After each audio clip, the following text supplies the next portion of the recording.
This video will walk through the annual rollover process that makes all registrations passive and how to subsequently renew those registrations. In Connect, all registrations are valid for a designated 12-month period, after which the status of all active registrations becomes passive.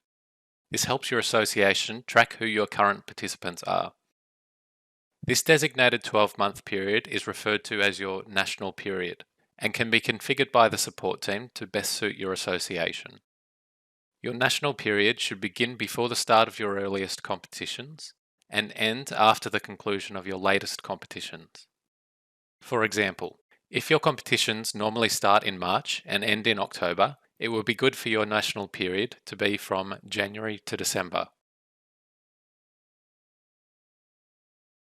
Alternatively, if your competitions run from August until the following May, then your national period should be from July until the following June.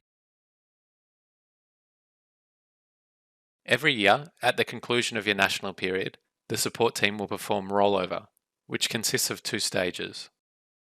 Your next national period will be made available and you can begin to renew registrations for it, and all active registrations for the current ending national period are changed to passive. The support team will initiate contact with your association a few months before the conclusion of each national period to arrange for rollover. You can discuss your association's specific rollover requirements with them at that time, including whether you would like renewals for your next national period to be made available before the conclusion of the current national period. For each passive registration, if that person will be participating again with the same sport and role at the same organisation, it will need to be renewed. If needed, users can use reporting to see a list of passive registrations that have not yet been renewed. Reporting will be covered in another video. To renew a registration, the user first must drill down to the organisation where that person is registered, then drill down to the profile of the person. I will renew the registration of a player, so as an MA user, I will first drill down to the club they are registered for. Once at the club, I will drill down to the player's profile using search or quick search. Then, scroll down to registrations, and for the registration that needs to be renewed, select the Registrations tab. If that registration is passive and renewals have been enabled, then there will be a Renew Registration button that must be selected to proceed. The registration workflow will commence from the registration details step. There is no need to enter personal details for this person, as these were entered previously. You will notice that you do have the opportunity on this step to change the level of the player if needed. When you proceed to the document step, you may notice that some documents uploaded for previous registrations are still here.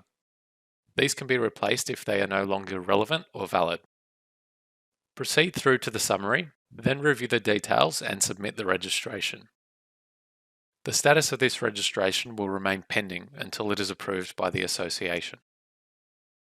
You can see that after first registering people, the subsequent processes for managing their registrations are much simplified because their details and documents have already been entered and can be maintained via a singular profile.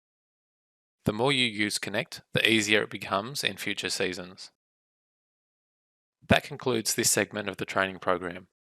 In this video, you have learned what the national period is, what the annual rollover process is, how to renew registrations,